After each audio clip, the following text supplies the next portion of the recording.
Esta llanura fue el escenario donde Aníbal dirigió a su ejército cartaginés contra la poderosa Roma en el año 216 a.C. Soy Matthew Settle. Más de 100.000 hombres lucharon aquí en una batalla definitiva. Más de la mitad de ellos murieron en este lugar, en Canas. Actualmente esta tierra es parte de Puglia, en el sur de Italia. Es difícil imaginar cómo debía de ser entonces, pero con la nueva tecnología de videojuegos vamos a lograr ver esta gran batalla como nunca antes la habíamos visto. La inmensa cantidad de soldados, las formaciones de las tropas, cómo lucharon y cómo se ganó la batalla. Lo veremos como los generales desearían haberlo visto en batallas decisivas.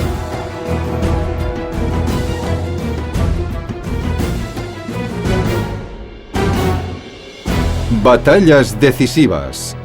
Canas. Esto es lo que queda de la ciudad romana de Canas. Pero hace 2000 años, en estos campos, las legiones más poderosas de Roma lucharon contra una de las mejores mentes militares de la historia, Aníbal, comandante de los ejércitos de la gran ciudad comercial de Cartago.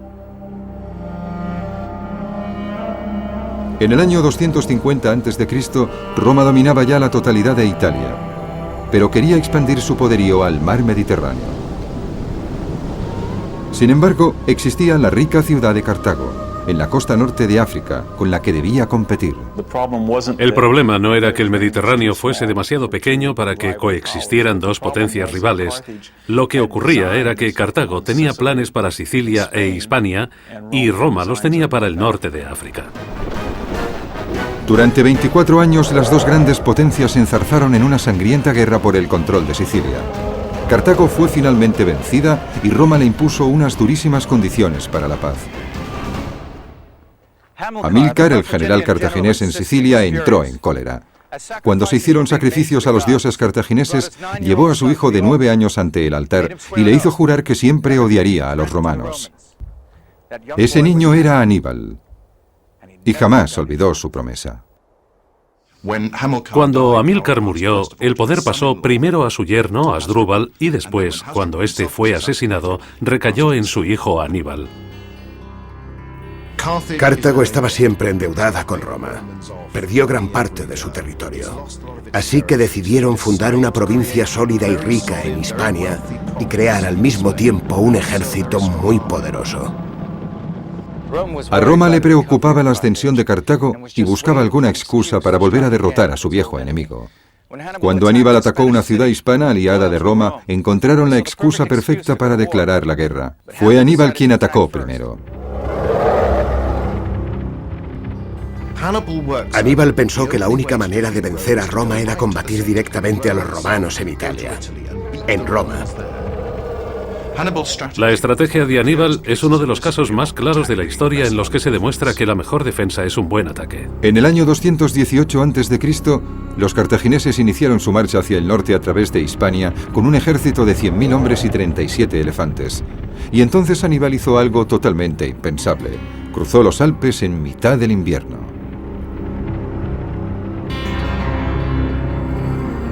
Aníbal era un líder que gozaba de un gran carisma. Podía hacer que sus tropas realizaran cosas que muchos hombres no habrían soñado hacer jamás. Un ejército al mando de Aníbal podría pretender cualquier hazaña. Era un hombre joven, de 20 y tantos años, pero su eterno odio a los romanos le guiaba a él y al resto de su ejército. Los romanos se enfrentaron con Aníbal por primera vez en la batalla de Trebia. Con la nueva tecnología de videojuegos podremos ver a Aníbal en acción como nunca antes lo habíamos hecho.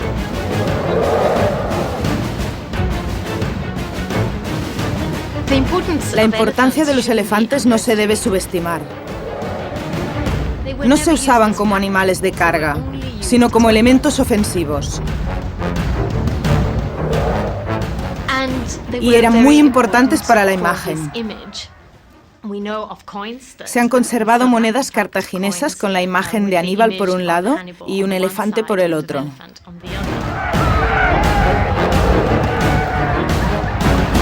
Las legiones romanas fueron vencidas por el ejército de Aníbal y por sus elefantes de guerra.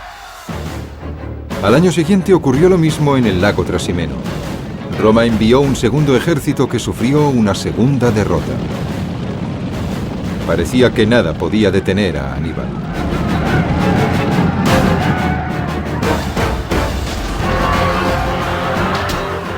Su ejército se desplazó a través de Italia hacia el sur hasta alcanzar el mar Adriático, donde se detuvo. Aníbal se hallaba ya a menos de 150 kilómetros de Roma. Las legiones romanas ya habían sufrido más de 100.000 bajas. Desesperados, los romanos decidieron jugárselo todo en una gran batalla, a la que destinaron 8 legiones que sumaban unos 70.000 hombres. Los romanos decidieron arriesgarlo todo. Iban a formar un ejército enorme, el doble de numeroso que cualquier otro al que Aníbal se hubiese enfrentado antes para aplastarle.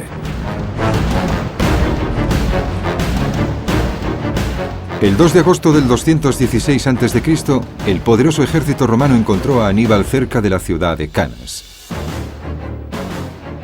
Todos los pronósticos estaban contra Aníbal, pero él contaba con su ingenio. Se trataría de la batalla más sangrienta de la antigüedad.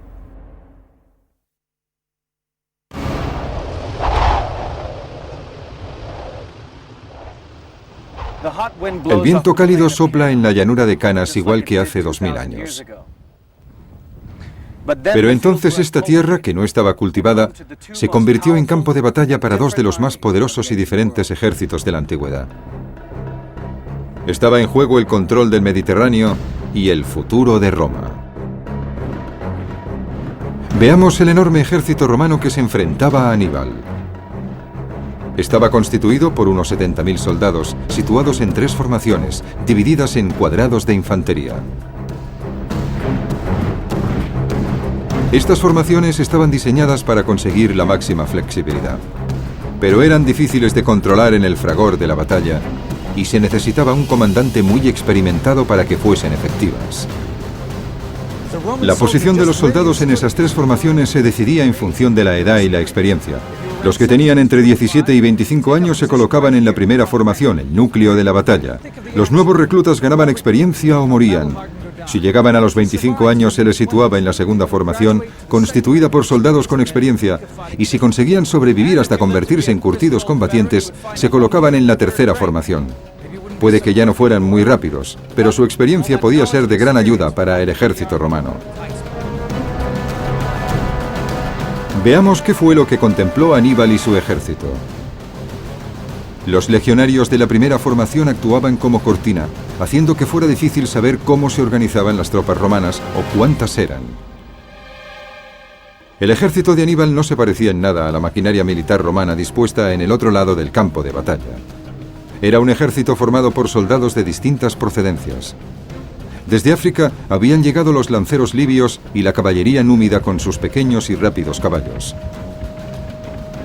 Había galos de la actual Francia, así como guerreros hispanos luchando a pie o a caballo. Aníbal disponía de 10.000 jinetes, mientras que los romanos a caballo solo sumaban 6.000. Y eso suponía una doble ventaja, ya que la llanura de Canas era perfecta para la guerra de caballería. Pero Aníbal solo contaba con 40.000 soldados de infantería frente a los 70.000 legionarios romanos. El inmenso ejército romano estaba al mando de 2 comandantes, Paulus y Varro, que se turnaban para dirigirlos en días alternos. Era complicado aunque ambos comandantes coincidieran en la estrategia, pero no era así. De hecho, tenían estrategias opuestas. Paulus era partidario de un acercamiento cauteloso y no quería apresurarse a entablar batalla.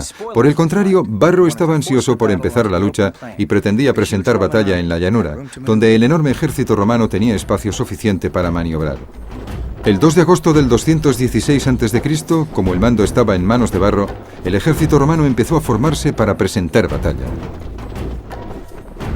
Como siempre, la infantería ocupó el centro, con destacamentos de caballería a cada lado para vigilar los flancos. No sabemos exactamente lo que planeaba Varro, pero decidió cambiar el orden normal de batalla. Ordenó a las formaciones romanas que se situaran con una mayor densidad. Había menos huecos y prácticamente ninguna posibilidad de cambiar de formación. Con inteligencia o con estupidez total, los cónsules habían accedido a comprimir las legiones para crear profundidad y sorprender con la idea de que habían penetrado en el ejército cartaginés.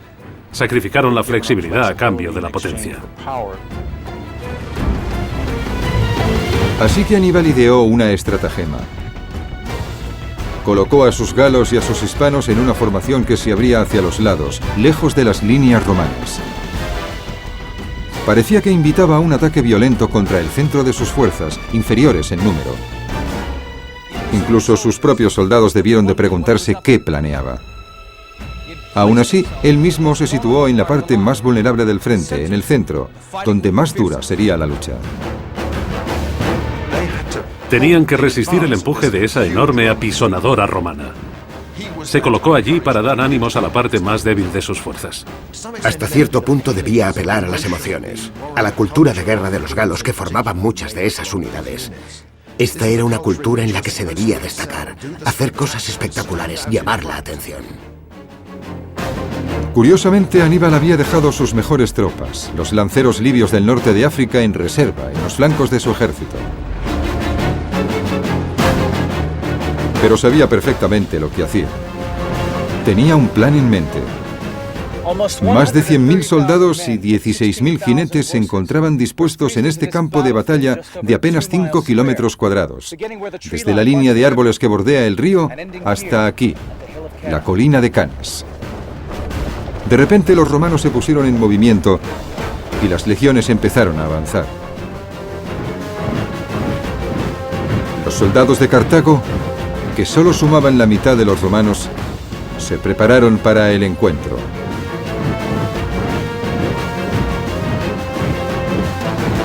La batalla de Canas había empezado.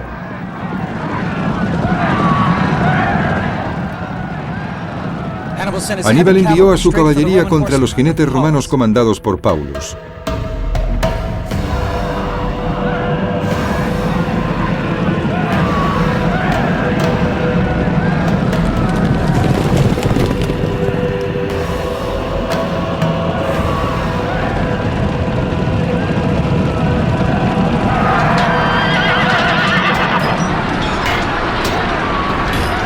La lucha fue feroz y brutal.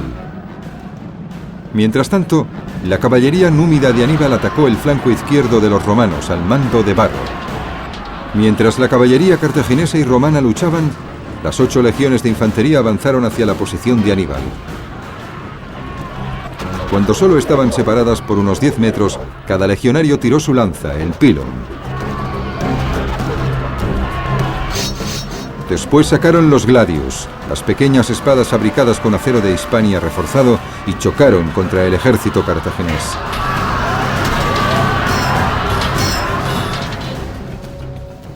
Estos son reproducciones de un gladius y de un escudo. El escudo se usaba para golpear a los adversarios y se acompañaba con un rápido ataque. Solo el escudo pesa 10 kilos. Con este calor, con este sol, soportando el peso de una armadura completa, es difícil imaginar cómo hacían para luchar durante 4 minutos, y es increíble que lo hicieran durante 4 horas.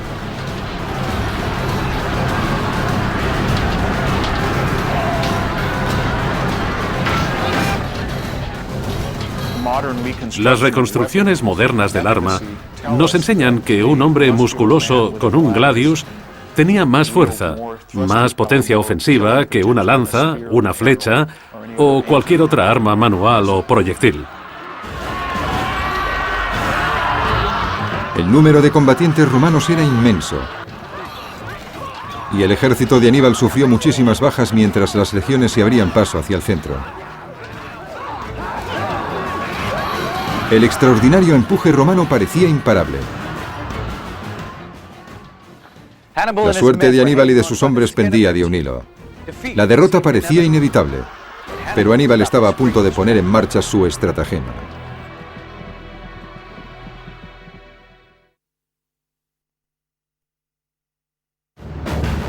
Cartago y Roma luchaban por la supremacía en el Mediterráneo.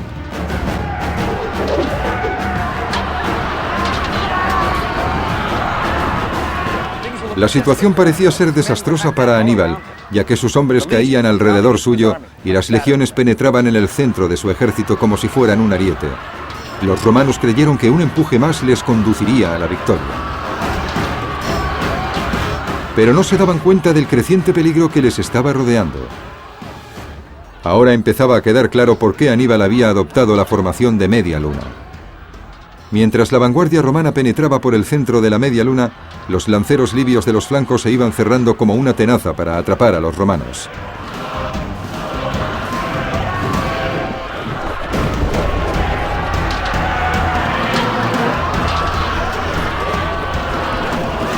Los soldados del centro del ejército romano no podían utilizar sus espadas. Arrojaban lanzas, jabalinas y piedras contra las tropas cartaginesas, pero no podían responder adecuadamente. Se hallaban demasiado apretujados.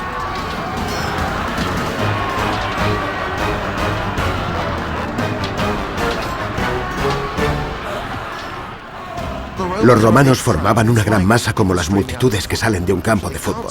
No veían lo que pasaba. En ese momento, la caballería de Aníbal superó a los jinetes romanos por ambos flancos y empezó a rodear a las legiones. En la vanguardia, el ataque romano se estancó debido a la densidad de su formación. Y entonces la caballería cartaginesa los cercó por detrás. La trampa había funcionado.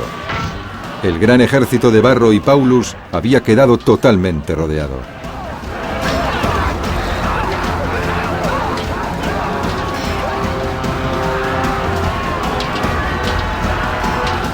Si hubiesen mantenido la cabeza fría, podrían haber encontrado la manera de escapar de forma organizada y recuperarse para seguir batallando. ¿Qué ocurrió? Miedo, emociones, pánico. Fue una cuestión de ánimo, ímpetu y terror y todas esas otras emociones que explican por qué un bando gana y el otro pierde. Los dos comandantes romanos participaban en la batalla dirigiendo cada uno un destacamento de caballería. Paulus, que no pretendía librar esa batalla, fue derribado del caballo. Se sentó en una roca para curarse una herida en la cabeza. Sus oficiales le dijeron que se marchara porque el ejército de Aníbal se acercaba. Se negó y unos segundos después murió bajo una lluvia de jabalinas. ¿Y qué pasó con Varro, que se había mostrado tan dispuesto para el combate? Escapó hacia Roma y se le perdonó la derrota.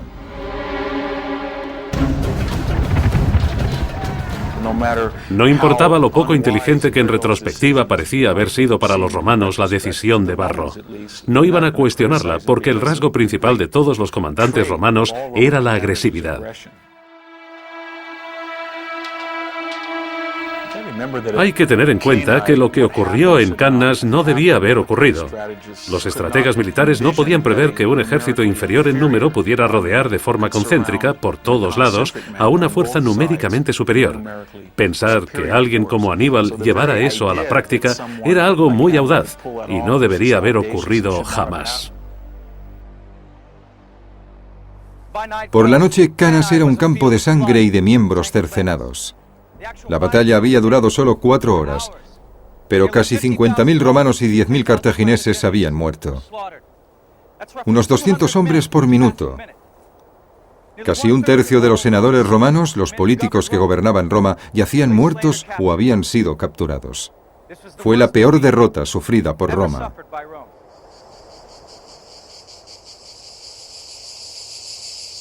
Cannas es casi el símbolo de la victoria perfecta. Un ejército pequeño vence a un adversario más numeroso en una llanura abierta, sin emboscadas, sin sorpresas. Aníbal, utilizando únicamente su ingenio y la preparación de sus hombres, consiguió vencer a un ejército poderoso, y no solo vencerlo, sino prácticamente destruirlo. La noticia de la derrota aterrorizó a Roma. La ciudad estaba a merced de Aníbal, pero este se negó a entrar en ella. Sus generales no podían entenderlo. El camino ya estaba abierto. ¿Por qué no acabar con los romanos de una vez por todas? La respuesta puede ser simplemente la extenuación. Aníbal había librado la batalla más dura de su vida y había perdido una gran parte de su ejército. Marchar contra Roma habría supuesto una apuesta muy arriesgada. No tenía el ejército adecuado para sitiar Roma, hacerla rendirse por hambre o asaltarla directamente. No disponía de la fuerza adecuada para conseguirlo. En lugar de eso, Aníbal recorrió toda Italia con su ejército durante 14 años más. Era demasiado débil para conquistar Roma, pero demasiado fuerte para ser vencido en batalla. Había asestado 3 golpes mortales en el corazón de Roma, pero incluso así, esta no había caído y su venganza sería terrible. Un revitalizado ejército romano atacó Cartago. Llamaron a Aníbal para organizar la defensa, pero fue vencido en Zama, en el norte de África. Le obligaron a exiliarse. Aún así, Roma le persiguió. Finalmente, en lo que hoy es Turquía, se quitó la vida envenenándose para no morir en manos de los asesinos romanos. Aníbal tenía 63 años. Los romanos pensaron que se habían deshecho de él, pero siguió viviendo en forma de leyenda. Aníbal se convirtió en una de las peores pesadillas de los romanos. Las niñeras dijeron a los niños durante siglos: Aníbal vendrá a por ti, para asustarlos. Es una figura que influyó mucho en la psique romana. Es como el lobo malo del cuento. Aníbal está ahí. Aparece casi como una fuerza elemental que cruza los Alpes, desperdiga a los ejércitos romanos y lleva a Roma hasta el límite.